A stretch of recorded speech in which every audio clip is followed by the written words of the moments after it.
할렐루야. 하나님께서 우리 함께 하십니다. 하나님의 강한 손이, 하나님의 사랑의 손길이 우리를 붙들고 계시는 줄 믿습니다. 오늘은 그날에는 너희가 알리라 라는 제목으로 요한복음 14장 20절 21절 2절 말씀을 우리 함께 보겠습니다. 요한복음 14장 20절 21절 말씀입니다. 함께 읽겠습니다. 그날에는 내가 아버지 안에 너희가 내 안에 내가 너희 안에 있는 것을 너희가 알리라.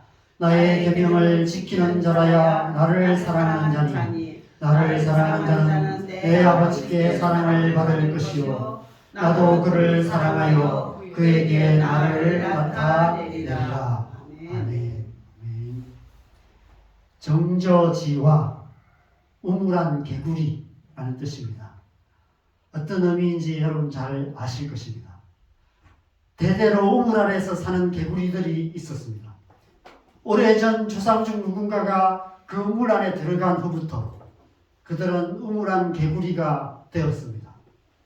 조상들로부터 전해오는 우물 밖의 이야기들이 있었지만 그런 이야기들은 세월이 많이 지나면서 전설이나 신화처럼 되어버렸습니다.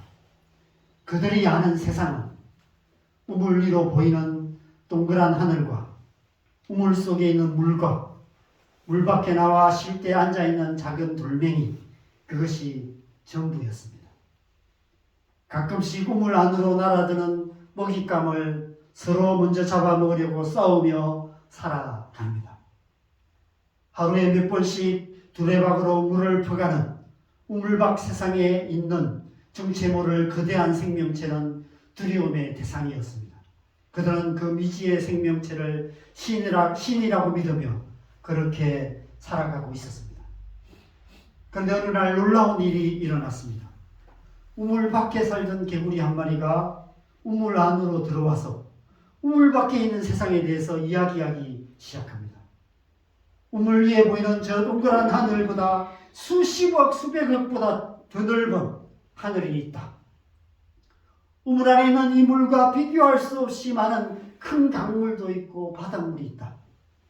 그리고 그 땅과 하늘과 강과 바다에는 수많은 동물들이 있고 식물들이 있다라는 이야기를 하기 시작합니다. 심지어 개구리를 잡아먹고 사는 뱀이라는 동물이 있다는 무시무시한 이야기도 하고, 바다에 가면 개구리의 몸에 수억 배가 되는 거대한 고래라는 동물도 있다라는 이야기를 합니다. 하루에 몇 번씩 물을 퍼가는 기이한 생명체는 신이 아니라 사람이라는 존재인데 이 세상에는 수십억 명의 사람들이 있다는 이야기를 합니다. 여러분, 과연 우물안 개구리가 이 사실을 이해할 수 있을까요? 상상력을 발휘한다고 해서 이 세상을 이해할 수 있을까요? 아무리 생각해도 이해되지 않을 것입니다. 어떻게 해야 할 수 있을까요? 우물 밖으로 나와야 합니다. 우물 밖에 나와서 이 세상을 볼 때 하늘이 얼마나 넓은지, 산이 얼마나 높은지, 바다가 얼마나 깊은지 직접 눈으로 봐야만 알 수 있습니다. 바다에 사는 거대한 고래라는 존재도 가서 봐야만 알 수 있습니다. 지난 2주 동안 우주에 대한 이야기로 설교를 시작했습니다. 우주가 얼마나 광대한지, 그 속에 얼마나 많은 별들이 있는지를 이야기했습니다. 학자들이 추정하는 그런 가설들을 소개해 드렸습니다. 그런데 여러분, 우리가 아는 우주, 관측 가능한 우주는 우물 안에서 본 개구리가 본 하늘에 불과합니다. 관측 가능한 우주가 그 정도입니다. 그 우주 너머에는 무엇이 있는지, 이 우물 밖에는 어떤 세상이 있는지 우리는 알지 못해요. 끝없이 광대한 하나님의 창조세계가 무엇인지 우리는 알지 못합니다. 그 하나님의 창조세계 바깥에 있는 하나님의 나라가 무엇인지 우리는 알지 못합니다. 우리는 광대한 하나님의 창조세계 가운데서도 지구라는 아주 작은 우물 안에 살고 있는 개구리 같은 존재에 불과합니다. 그래서 아무리 우리가 이 세상에서 우주를 바라보면서 온 우주를 다 알려고 애쓴다 할지라도 알 수가 없어요. 우리가 온 우주도 알 수 없는데 우주 너머에 계신 하나님을 우리가 어떻게 알 수 있겠습니까? 여러분, 태초부터 지금까지 이 우물 안에 살았던, 이 지구에 살았던 모든 사람들의 마음속에는 항상 한 가지 질문이 있었습니다. 여러 가지 수많은 공통적인 질문이 있었지만, 내가 어디서부터 와서 어디로 가고, 내가 왜 살아야 되고, 뭘 하며 살아야 되고, 어떻게 먹고 살아야 되고, 여러 가지 질문들이 있었지만, 또 한 가지 있었던 공통적인 질문은 하늘에 대한 질문이었어요. 하늘의 해와 달과 별들을 보면서 저 높은 하늘 끝에는 무엇이 있을까? 그런 질문들을 끊임없이 하면서 살았습니다. 그래서 세상 모든 나라 민족의 문화들에 보면 저 천문학이 있습니다. 우리 경주에 가면 첨성대가 있죠. 신라시대 때 첨성대를 만들어서 별을 관찰하고 저 우주를, 하늘을 바라보면서 저 하늘 끝에는 무엇이 있을까 끊임없이 연구를 해왔습니다. 지금도 그 일은 계속되고 있습니다. 지금도 모든 학자들이 한결같이 하는 질문은 뭐냐면 우주의 끝이 뭔가? 우주의 끝이 어디일까? 이것에 대한 질문을 끊임없이 하고 있는데 아무도 답을 얻지 못하고 있습니다. 우물안 개구리가 아무리 하늘을 올려봐도 하늘이 얼마나 넓은지 알 수 없듯이 우리 또한 마찬가지입니다. 여러분, 저 하늘의 끝에, 저 광대한 우주의 끝에 무엇이 있을까요? 무엇이 있는지 어떻게 알 수 있을까요? 우물안 개구리처럼 우물 밖으로 나와서 직접 봐야만 알 수 있습니다. 우리가 우주의 끝을 알려면 우주의 끝을 지나서 우주의 바깥으로 나아가 봐야만 알 수 있습니다. 그런데 문제는 그럴 수가 없다는 거예요. 우물안 개구리가 아무리 높이 점프를 해서 날마다 높이뛰기를 연습해서 아무리 높이 점프를 한다고 해서 저 높은 우물을 뛰어넘어서 우물 밖으로 나갈 수 없다는 것입니다. 그렇듯이 우리 인간이 아무리 기술을 발전시키고 아무리 이론들을 발전시키고 아무리 연구를 하고 온 인류가 다 머리를 모아서 아무리 우주가 무엇인지 우주 끝이 무엇인지를 연구한다 할지라도 우주의 바깥의 세상에 대해서 결코 갈 수도 없고 알 수도 없다는 것입니다. 여러분, 우주의 바깥이 어디입니까? 우주의 바깥은 공간적인 의미가 아니에요. 우주 공간은 끝이 없습니다. 그래서 우주 공간은 끝이 없기 때문에 우주의 바깥이라는 곳이 있을 수가 없어요. 우주의 공간의 끝을 지나서 그 바깥까지 가야 되는데 우주의 공간은 끝이 없기 때문에 우주의 바깥이라는 있을 수가 없습니다. 그래서 우주의 바깥은 이 공간을 말하는 것이 아닙니다. 이 물질적인 세계를 말하는 것이 아니에요. 그것을 초월하는 세계를 말하는 것입니다. 우리가 읽고 듣고 묵상하는 성경은 우물안 개구리 같은 우리에게 우물 밖의 세계, 우주의 바깥에 있는 하나님의 세계, 그리고 거기에 계시는 하나님이 어떤 분이신지를 말씀해 주시는 하나님의 말씀입니다. 그래서 성경은 태초에 하나님이 천지를 창조하시니라 라는 말씀으로 시작돼요. 태초는 우주 만물이 시작되는 첫 시간을 말합니다. 시간을 하나님이 시작하셨다는 거예요. 그리고 천지는 우주의 공간을 말해요. 시간과 공간을 하나님이 창조하셨다는 것입니다. 그렇다면 하나님이 시간과 공간을 창조하셨다면 하나님은 시간과 공간 바깥에 계신 분이라는 거예요. 시간과 공간을 초월하여 계시는 분이라는 것입니다.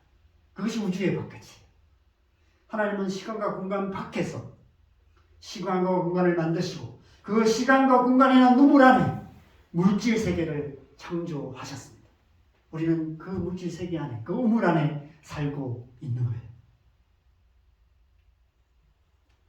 그런 의미에서 우주의 바깥은 창조 세계의 바깥을 말합니다. 시간과 공간을 초월하는 세계, 물질의 세계가 아닌 비물질 세계, 다른 말로 하면 영적인 세계를 말합니다. 하나님께서 계시는 하나님의 나라, 하나님의 나라는 영적인 세계예요. 하나님은 창조 세계의 바깥인 우리가 영적인 세계라고 부르는 그곳에, 거기에 계신 분이십니다. 그런데 우리는 이 시간과 공간과 물질이라는 이 우물 속에 있기 때문에 이 우물 안에서만 사물을 이해할 수밖에 없어요. 우리의 사고가 그 안에 있을 수밖에 없어요. 시간과 공간과 물질이라는 우물 속에 살고 있는 개구리 같은 존재이기 때문에 그것을 넘어서는 세상에 대해서는 알 수가 없어요. 설명할 수도 없습니다. 여러분, 과학은 시간과 공간의 안에 있는 물질 세계를 탐구하는 학문입니다. 그 안에 있는 것밖에 알 수가 없어요. 그거 밖에 있는 것은 알 수가 없습니다. 과학이 탐구하는 물질 세계는 우물안 개구리가 우물 안에서 바라보는 하늘일 뿐입니다. 시간과 공간 바깥의 영적인 세계, 그 영적인 세계에 있는 어떤 존재들에 대해서 과학은 결코 알 수가 없습니다. 우리의 사고 구조가 그것을 넘어서는 어떤 것을 이해할 수 없기 때문에 영적인 세계를 관찰하거나 설명하거나 증명할 수 있는 과학적인 방법이나 어떤 공식이나 어떤 도구들이 없다는 것입니다. 그래서 영적인 세계는 결국 종교와 신앙의 영역이 될 수밖에 없어요. 믿느냐 믿지 않느냐 그 차이일 뿐입니다. 영적인 세계가 있다고 믿느냐 믿지 않느냐 이것밖에 다른 길이 없어요. 영적인 세계를 알 수 있는 길 믿음으로밖에 알 수 없어요. 여러분, 하나님의 나라는 시간과 공간을 초월하여 물질이 아닌 비물질인 세계, 물질에 속한 영적인 세계입니다. 태초라는 시간이 생기기 전 하나님께서 거기 계셨습니다. 천지라는 공간이 생기기 전, 우주라는 공간이 생기기 전에 하나님께서 거기에 계셨어요. 시간과 공간과 물질이 생기기 전 그것을 초월하는 존재로 하나님께서 존재하고 계셨습니다. 우리는 그 존재를 하나님이라고 믿습니다. 그 하나님께서 시간과 공간을 만드시고 그 속에 모든 만물을 창조하시고 저와 여러분을 창조하셨습니다. 그래서 히브리서 11장 3절에 이렇게 말씀하세요. 같이 읽겠습니다. 시작. 믿음으로 모든 세계가 하나님의 말씀으로 지어진 줄을 우리가 아니 보이는 것은 나타난 것으로 말미암아 된 것이 아니라. 보이는 것, 모든 물질 세계, 온 우주 만물을 말하는 것입니다. 창조 세계는 나타난 것으로 말미암아 된 것이 아니다. 보이는 것으로 된 것이 아니라고 말해요. 하나님의 말씀으로 지어진 것이다 라고 말씀하십니다. 영적인 세계 속에 계신 거기 계신 하나님께서 우리를 말씀으로 온 천지 만물을 창조하셨다는 것입니다. 하나님은 어디 계십니까? 하나님은 창조 세계 바깥 거기에 계십니다. 하늘에 계세요. 우리가 사는 이 우물 바깥에 계신 분이십니다. 그런데 어느 날 놀라운 일이 일어났습니다. 마치 우물 밖에서 있던 개구리가 우물 안에 들어온 것처럼 창조세계 바깥에 계시던 하나님께서 창조세계 안으로 들어오신 거예요. 예수 그리스도께서 우리처럼 우물안 개구리가 되신 것입니다. 그것이 성육신이에요. 예수님께서 우리처럼 인간의 몸을 입으시고 이 땅에 오셨어요. 하나님께서 사람이 되셔서 이 땅에 오셨습니다. 여러분, 이 사실이 왜 중요할까요? 왜 예수님의 성육신이 중요할까요? 거기 계시던 하나님, 창조세계 바깥에 계시던 하나님께서 지금 여기 우리와 함께 계시는 임마누엘의 하나님이 되셨기 때문입니다. 지금까지 예수님이 이 땅에 오시기 전까지 하나님을 믿는 신앙, 여호와 신앙은 우물 밖 세상에 계시는 하나님, 거기 계신 하나님을 믿는 신앙이었습니다. 하나님이 거기 계신다는 것을 믿고 그 하나님께서 모세와 선지자들을 통해서 전해주신 율법을 지켜 행하는 삶, 그것이 신앙생활의 전부였습니다. 하나님은 우리에게 믿음의 대상이었습니다. 두려움의 대상이었습니다. 경외해야 될 대상이었습니다. 그들은 우물 밖에 계신 하나님을 믿는 하나님의 백성으로 살아가고 있었습니다. 그런데 예수님께서 이 땅에 오심으로 하나님을 인격적으로 만나게 되었어요. 믿음의 대상이었던 하나님, 저 멀리 우리가 미치지 못하는 저 우주 바깥에 계시는 믿음의 대상으로 계시던 그 하나님께서 이 땅에 오셔서 우리 옆에 계셔서 우리가 만날 수 있는 관계의 대상이 된 것입니다. 여러분, 신앙이란 그 하나님과 인격적인 만남에서 시작되는 것입니다. 멀리 계시는 하나님 어딘가 계시겠지, 우주 어딘가에 하나님 계시겠지 라고 생각하며 그냥 그렇게 살아가는 것이 아니라 가까이 계시는 하나님, 나와 함께 하시는 하나님, 내가 언제 어디서 무엇을 하든지 나와 함께 하시는 그 하나님을 만나는 것에서 신앙이 시작됩니다. 신앙생활이란 지금 여기 우리와 함께 계시는 그 하나님과 깊고 친밀한 관계 가운데 살아가는 것이 신앙생활인 거예요. 그래서 교회를 오래 다니지만 하나님을 인격적으로 만나지 못하면 본격적인 신앙생활을 시작할 수 없어요. 저도 교회를 다니면서 그냥 잘 믿어보려고 했었습니다. 하나님 어딘가 계시겠지, 하나님 정말 계실 거야 라고 믿으려고 아무리 애써도 잘 믿어지지 않았습니다. 그러다가 어느 날 하나님을 인격적으로 만나니까 아침에 눈을 떴는데 하나님이 믿어지기 시작하고 하나님이 정말 나와 함께 계신다는 것이 확신이 제 속에 밀려오기 시작하고 믿어지지 않던 하나님의 말씀이 믿어지기 시작하고 하나님이 한 예배가 내 안에서 저절로 나오기 시작하고 하나님을 가까이 하고 싶은 마음이 제 안에 솟아나는 것을 알게 되었습니다. 그래서 지금까지 신앙생활을 해오고 있습니다. 요한일서 1장 1절 2절에 이렇게 말씀합니다. 같이 읽겠습니다. 시작.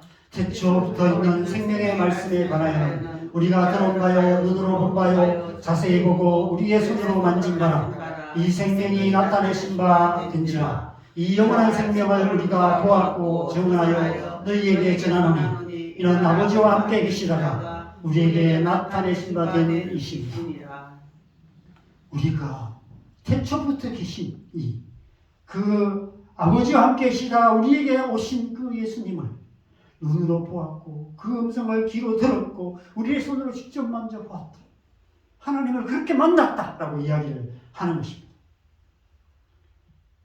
그 다음 절인 3절에는 그것을 사귐이라는 단어로 표현하고 있어요. 하나님과 사귀게 되었다. 하나님과 교제할 수 있게 되었다라고 말하고 있는 것입니다. 아버지와 그의 아들 예수 그리스도와 더불어 사귀는 것, 그것을 우리는 신앙생활이라고 말하는 것입니다. 제자들은 예수님을 통해서 하나님을 인격적으로 만났고 하나님과 사귀는 관계, 하나님과 교제하는 그런 삶을 살기 시작했습니다. 그들은 예수님과 언제나 함께 있었습니다. 예수님과 동행했고요. 예수님이 가시는 곳은 어디나 따라다녔습니다. 1년 365일, 3년 반 동안을 그렇게 예수님을 통해서 하나님과 깊고 친밀한 관계 안에 살아가는 천국의 삶을 맛보며 살았습니다. 그런데 그것이 전부가 아니었어요. 그것이 전부가 아니라고 말씀하시기 시작하셨어요. 예수님께서 더 놀라운 말씀을 하셨는데 요한복음 14장 16절 17절에 또 다른 보혜사를 말씀하세요. 내가 또 다른 보혜사를 너희에게 주겠다. 그는 너희 안에 계실 것이다. 너희와 함께 계실 뿐 아니라 너희 속에 계실 것이다. 너희 안에 계시는 또 다른 하나님이 계신다라고 말씀하고 있는 것입니다. 여러분, 지금까지 유대인들은 여호와 하나님 한 분밖에 없다라고 믿으며 살았어요. 여호와 하나님 한 분을 믿는 유일신 신앙을 갖고 살았습니다. 그래서 그들은 예수님께서 이 땅에 오셔서 수많은 기적들을 행하시고 하나님만이 하실 수 있는 수많은 일을 행하셨음에도 불구하고 그 예수님을 보고도 예수님을 믿지를 못했습니다. 유대인들이 스스로 하나님의 아들이라고 주장하는 예수님을 십자가에 못 박은 것은 당연해요. 왜냐하면 그들이 믿는 신앙은 여호와 하나님밖에 없다는 유일신 신앙이었기 때문입니다. 그런데 예수님께서 이 땅에 오셔서 수많은 기적들을 행하시고 예수님이 하나님이심을 보여주셨습니다. 제자들은 예수님을 따라다니면서 이분이 하나님이라는 것을 조금씩 믿기 시작했어요. 예수님의 제자들조차도 예수님께서 하나님이시라는 사실을 믿는데 3년 반이나 걸렸습니다. 이제 겨우 예수님께서 이 땅에 오신 하나님이시라는 사실을 믿기 시작했는데, 근데 갑자기 예수님께서 또 다른 하나님, 제3의 하나님이 있다라고 말씀하기 시작하십니다. 또 다른 보혜사가 있다. 보혜사, 곧 아버지께서 내 이름으로 보내실 성령님이 계신다. 성령님을 보내주실 것이다 라고 말씀하세요. 아멘. 여러분, 제자들이 이 말씀을 이해할 수 있었을까요? 이후에 기록된 예수님의 십자가와 부활 이야기 속의 제자들의 모습을 보면 한 사람도 이해하지 못하고 있었음을 알 수 있습니다. 이 예수님 말씀대로 오순절 성령께서 강림하신 후에, 보혜사 성령께서 오신 후에야 그들은 이 말씀이 무슨 의미인지를 알게 되었어요. 이 말씀처럼 성령께서 그들 안에 오셔서 놀라운 이 하나님의 비밀, 하나님이 어떤 분이신지, 삼위일체 하나님의 비밀을 깨닫게 하시고 생각나게 하시고 이해할 수 있게 하셨기 때문입니다. 여러분, 우리가 매주 고백하는 신앙 고백 속에 성부와 성자와 성령 삼위일체 하나님에 대한 고백이 있습니다. 우리가 앞서 우리가 두 가지 찬양을 했는데 이 두 찬양 또한 성부와 성자, 성령 하나님, 삼위의 하나님에 대해서 신앙을 고백하는 찬양을 합니다. 삼위일체 교리는 지난 2000년 기독교 역사 속에서 예수님을 믿었던 모든 사람들이 끊임없이 의문을 제기했던 교리입니다. 이해가 안 돼요. 삼위일체가 뭔지 아무리 설명을 들어도 이해가 안 되고 설교를 들어도 이해가 안 됩니다. 저는 설교를 하는 입장에서도 여러분이 이해할 수 있도록 삼위일체 하나님이 어떤 의미인지를 설명할 수가 없어요. 오직 우리 안에 계신 성령으로 말미암아 그것은 알게 되는 하나님의 비밀이에요. 그래서 지금도 이단들 가운데는 이 교리를 부정하는 이단들이 많이 있는데 대표적인 이단이 여호와 증인입니다. 여호와 증인이라는 이름의 의미처럼 그들은 여호와 하나님밖에 없다. 아직도 유일신을 믿어요. 그들은 예수님의 신성을 부인합니다. 예수님의 인성은 인정해요. 예수님의 존재는 인정합니다. 예수님이 이 땅에 오신 것은 믿어요.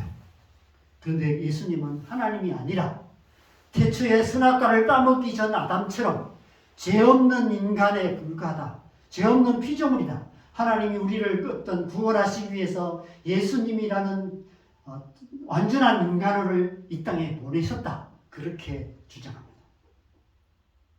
그들은 성령님을 하나님이라고 인정하지 않아요.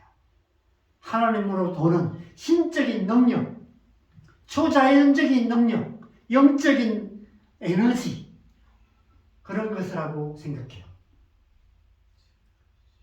여러분, 왜 이렇게 생각할 수밖에 없을까요? 왜 이런 오해가 생길까요? 왜 삼위일체 교리를 이해하는 것이 어려울까요? 오늘 본문에 보면 그날에는 너희가 알리라 라고 말씀합니다. 그날이 언제를 말합니까? 보혜사 성령, 곧 아버지께서 예수님의 이름으로 보내시는 성령이 오시는 그날에는 너희가 알 것이다 라고 말씀하십니다. 성령께서 오시는 우리 안에 오실 때 성령으로 말미암아 우리가 알게 된다는 거예요. 무엇을 알리라고 말씀합니까? 내가 아버지 안에, 너희가 내 안에, 내가 너희 안에 있는 것을 너희가 알리라. 아멘. 여러분, 이 말을 보면 그죠? 이해가 안 돼요. 예수님께서 아버지 안에 계시고요. 너희가 예수님 안에 계시고 있고 또 예수님이 너희 안에 계시고, 우리로 말하면 그런 거예요. 성령께서 우리 안에 계시면 그러면 예수님께서 아버지 안에 계시고 우리가 예수님 안에 있게 되고 예수님이 우리 안에 계시고, 도대체 그림으로 그릴 수가 없어요. 어떤 우리가 아는 어떤 뭐랄까요, 지식, 우리가 가진 어떤 지혜를 갖고 뭔가를 이것을 설명하고 표현할 수가 없습니다. 우리는 안에 있다는 말을, 그죠? 시간과 공간과 물질적으로 이해할 수밖에 없습니다. 그래서 시간과 공간과 물질이라는 우리의 사고의 기본적인 전제 안에 생각하면 이 말씀이 무엇을 의미하는지를 이해할 수가 없습니다. 여러분, 성령께서 우리 안에 계신다고 얘기해요. 그러면 여러분, 성령께서 우리 몸에 어디에 계신다는 얘기일까요?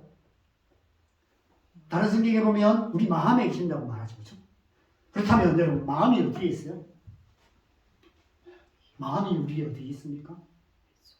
뱃속에 있어요. 그래요? 그래, 뭐 해줄까요? 뱃속에 어디에 계세요? 뇌과학자들은 마음이 우리 뇌에 있다고 얘기합니다. 우리의 전통적인 우리의 생각은 우리의 심장, 마음이 가슴에 있다고 얘기합니다. 유대인들의 생각은 마음이 배에 있다고 믿어요. 그래서 예수님께서 그 배에서 생수의 강이 흘러나오리라고 말씀합니다. 우리 안에 영혼이 있습니다. 우리 영혼이 우리 몸에 어디에 있을까요? 우리 뇌에 있을까요? 가슴에 있을까요? 배에 있을까요? 아니면 우리 몸 전체에 가득 차 있을까요? 우리의 세포마다 그 속에 우리의 영혼이 들어있을까요? 우리가 성령 충만을 위해서 기도합니다. 성령 충만한 상태를 어떻게 표현할 수 있을까요? 어떤 목사님이 이렇게 설명을 하셨습니다. 쇠를 불 속에 넣어서 빨갛게 달구면 그 쇠 속에 불이 들어가 있는 것처럼 성령 충만은 그런 것이다. 이렇게 표현을 했습니다. 가장 비슷하게 설명할 수 있는 설명이지만 그 역시도 물질적인 차원의 설명일 뿐이에요. 온전한 설명이 될 수 없습니다. 그래도 이보다 더 잘 설명할 수는 없어요. 이 이상 어떻게 설명할 수가 없습니다. 우리의 이성이 이해할 수 있는 최대치의 설명이 이 정도입니다. 삼위일체를 어떻게 설명할 수 있을까요? 수학적으로 표현하면 이것입니다. 1 더하기 1 더하기 1은 3이 아니라 1이다. 이겁니다. 3은 곧 1이다. 이런 얘기예요. 초등학교 1학년에게 물어봐도 맞지 않는 답이에요. 삼위일체 교리를 논리적으로 이해할 수 있게 설명할 수 있는 방법이 없어요. 그래서 이것을 잘못 설명하면 이단이 됩니다. 양태론이라는 게 있어요. 많은 사람들이 그렇게 설명을 해요. 양태론적으로 설명을 합니다. 제가 교회에서는 목사고 집에 가면 아빠고 동네에 나가면 지나가는 아저씨가 되는 것처럼 하나님께서 하늘에 계실 때는 아버지시고 이 땅에는 아들로 오셨다가 우리 안에 성령으로 계신다. 이렇게 설명하는 분들이 있는데 이것은 양태론이에요. 상황에 따라 다르게 설명되는 것. 이것은 삼위일체에 대한 올바른 이해가 아닌 것입니다. 그래서 그러면 삼위일체가 뭐냐라고 물으면 다르게 어떻게 설명할 수가 없어요. 이것은 우리가 알아야 되는 것입니다. 알게 돼야 될 신비예요. 시간과 공간이라는 물과 물질이라는 우물 안에 살고 있는 우리에게 삼위일체는 이해할 수 없는 하나님의 신비입니다. 그냥 삼위일체라는 이 말, 이것이 그죠? 설명할 수 있는 전부입니다. 더 이상 알 수 없는 딱 거기까지라는 의미입니다. 인간의 모든 과학기술을 다 동원하여서 바라볼 수 있는 관측 가능한 우주가 딱 거기까지인 것처럼 우리의 이성의 한계 끝, 딱 거기까지가 바로 삼위일체예요. 우리가 알 수 있는 하나님의 신비, 그것은 삼위일체입니다. 하나님께서 우리에게 하나님이 어떤 분이신지를 계시해 주셨는데 하나님은 삼위일체다라고 계시해 주셨습니다. 그 이상은 더 알게 해주실 수가 없어요. 더 이상 설명이 불가능해요. 알 수 있는 방법은 한 가지입니다. 언젠가 우리가 육신을 벗고 이 우물을 벗어나서 우물 밖으로 나가야 알 수 있습니다. 우리가 우리 육신을 벗고 하나님 앞에 가면 삼위일체가 무엇인지 하나님이 어떤 분이신지를 온전히 알게 된다는 것입니다. 그럼에도 불구하고 왜 이 이해할 수 없는 삼위일체 교리를 교회는 가르치고 왜 삼위일체 교리가 우리에게 중요할까요? 여러분, 이 삼위일체가 빠지면 기독교는 없는 것과 마찬가지예요. 삼일체 교리는 기독교의 핵심입니다. 왜 이것이 중요할까요? 앞에 말씀해 보면 예수님께서 새 계명을 내가 너희에게 주노라 말씀하시며 내가 너희를 사랑한 같이 너희도 서로 사랑하라 말씀하십니다. 거듭 말씀하시며 오늘 본문의 21절에 이렇게 말씀하십니다. 나의 계명을 지키는 자라야 나를 사랑하는 자니 나를 사랑하는 자는 내 아버지께 사랑을 받을 것이요 나도 그를 사랑하여 그에게 나를 나타내리라. 여러분, 왜 우리가 서로 사랑해야 합니까? 삼위일체 하나님께서 그렇게 서로 사랑하고 계시기 때문에. 삼위일체는 하나님이 어떤 분이신지를 말씀하시는데 하나님은 서로 사랑함으로 온전히 하나 되신 분이시다. 온전히 서로 사랑함으로 온전히 연합되어 계시는 분이시다. 이런 의미가 바로 삼위일체에 들어있습니다.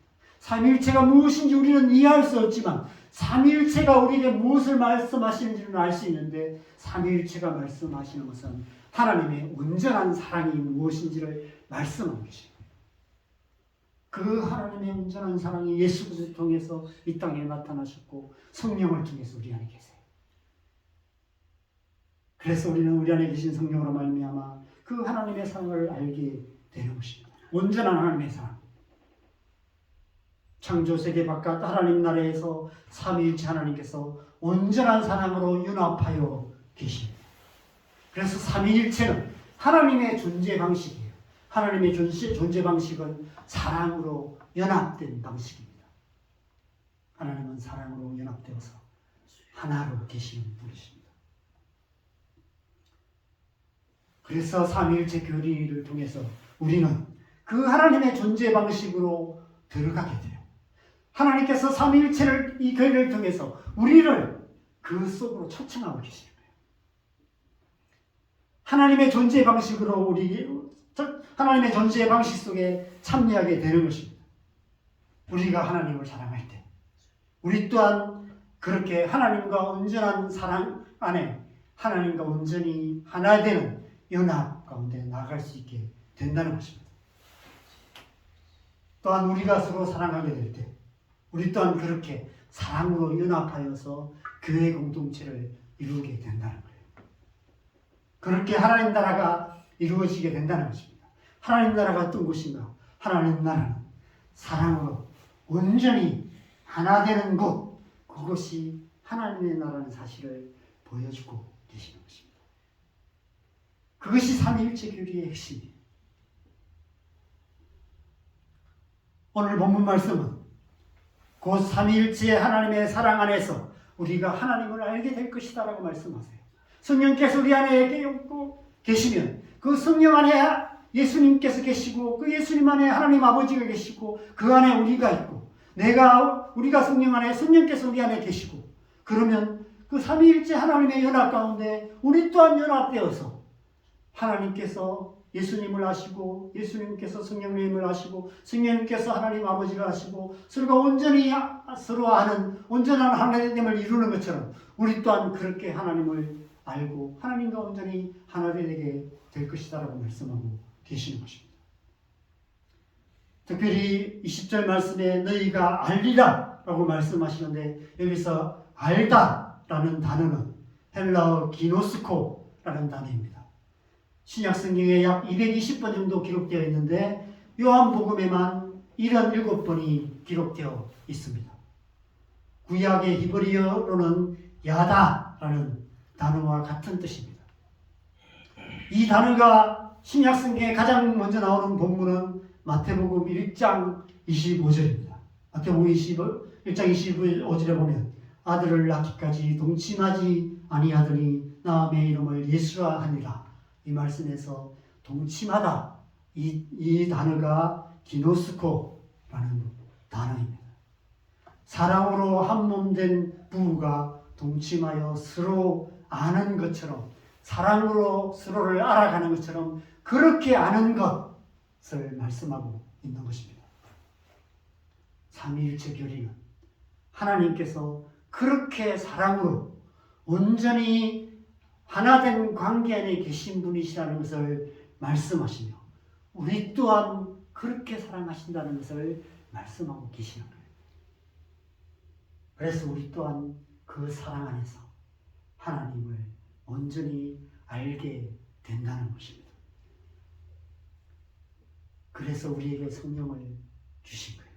그래서 성령께서 우리 안에 오신 것입니다. 우리와 온전히 하나 되시기 위해서 성령께서 우리 안에 거하시는 것입니다. 하늘에 계신 하나님께서 이 땅에 오셔서 우리와 함께 계시는 하나님이 되셨고, 이제는 우리 안에 오셔서 우리 안에 계시는 나의 하나님이 되신 것입니다. 우리 안에 계신 하나님을, 성령님을 통해서 우리는 삼위일체 하나님을 알게 됩니다. 성부와 성자와 성령 하나님, 사랑으로 온전히 하나 되신 하나님을 알게 되고, 그 우리를 사랑하시는 그 하나님의 사랑을 알게 됩니다. 그래서 우리가 그 하나님의 사랑을 알고 우리 또한 하나님의 사랑으로 하나님을 사랑하게 되죠. 그러면 우리는 삼위일체 하나님과의 사랑의 연합 가운데 들어가게 되는 거예요. 성부, 성자, 성령, 삼위일체 하나님 안에 내가 있고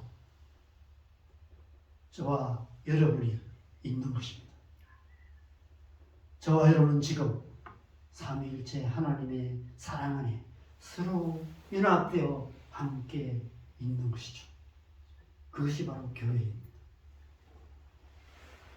그래서 오늘 본문은 우리가 서로 사랑함으로 연합할 때 하나님의 사랑 안에 거하게 되며, 하나님께서 우리 안에 거하시며 우리가 하나님을 온전히 알게 될 것이다라고 말씀하고 계십니다. 그 사랑으로 우리는 삼위일체 하나님의 사랑 안에 거하게 되고 하나님과 연합하게 되고 온전한 하나님의 사랑을 알게 된다는 것입니다. 사랑하는 여러분, 하나님을 알기 원하십니까? 자기 사랑이라는 작은 우물에서 나오시기 바랍니다.